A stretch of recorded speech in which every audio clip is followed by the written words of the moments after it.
கொடுப்பதில் வல்லமை பெற்றவன் அப்பன் பழனியப்பன். தினம் அச்சம் தவிர்ப்பவன் ஆறுதல் சொல்பவன் அப்பன் பழனியப்பன். கள்ளங்கவடம் இல்லாதவர் தம்மிடம் காவலில் நின்றிருப்பான்.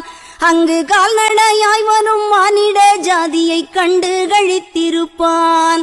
துள்ளி வரும்படி வெளுக்கு மேலொரு ஜோதி பிளம்பும் உண்டோ, அந்த சுப்பையன் போல் ஒரு அற்புத தெய்வத்தை சொல்ல மொழியும் உண்டோ. வெள்ளி முகம் 12 கண்டவின் வேறொரு சொர்க்கம் உண்டோ. ஆண்டி வேஷத்திலாயினும் வீரத்திலாயினும் வேலனை வெல்வதுண்டோ. சித்தர் வணங்கிய சேவற்கொடியோனை சேர்ந்து பணிந்திடுவோம். அந்த சிக்கலிலாயினும் செந்திலாயினும் சென்று பணிந்திடுவோம்.